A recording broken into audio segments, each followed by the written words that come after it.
महाराष्ट्र में भाषा को लेकर इस वक्त बड़ा विवाद चल रहा है। महाराष्ट्र सरकार ने हाल ही में आदेश दिया कि मराठी और अंग्रेजी मीडियम स्कूलों में पहली से 5वीं कक्षा तक हिंदी तीसरी भाषा के तौर पर पढ़ाई जाएगी। लेकिन इस फैसले को लेकर अब शिवसेना खासकर उद्धव ठाकरे की तरफ से जबरदस्त प्रतिक्रिया देखने को मिली है। उद्धव ठाकरे ने साफ कहा कि हम इस बात को बिल्कुल भी बर्दाश्त नहीं करेंगे। उनका कहना था कि ये हिंदी भाषा थोपी जा रही है और इसे महाराष्ट्रियों को स्वीकार नहीं करना चाहिए।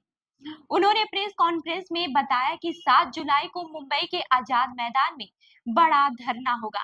ये धरना हिंदी भाषा के विरोध में होगा। उन्होंने बीजेपी पर कड़ा हमला बोला। ठाकरे ने कहा कि बीजेपी का छिपा हुआ एजेंडा है जो महाराष्ट्र में हिंदी को जबरदस्ती लागू करने की कोशिश कर रही है।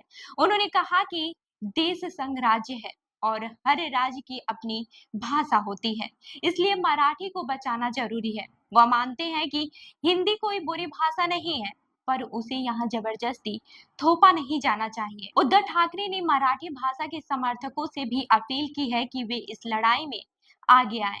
उन्होंने कहा कि सिर्फ शिवसेना ही नहीं बल्कि बीजेपी में भी जो मराठी प्रेमी हैं वे इस आंदोलन में साथ आए और एक सांस्कृतिक और भाषाई सुरक्षा की लड़ाई है।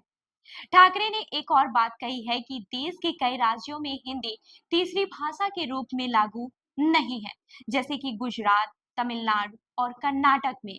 फिर महाराष्ट्र में इसे जबरदस्ती क्यों लाया जा रहा है?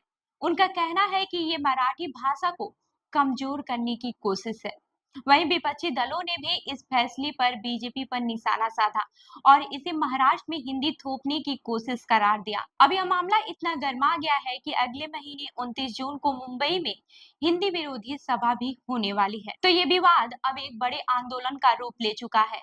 महाराष्ट्र में भाषा को लेकर ये लड़ाई अब नई तलब पकड़ रही है। आप क्या सोचते हैं?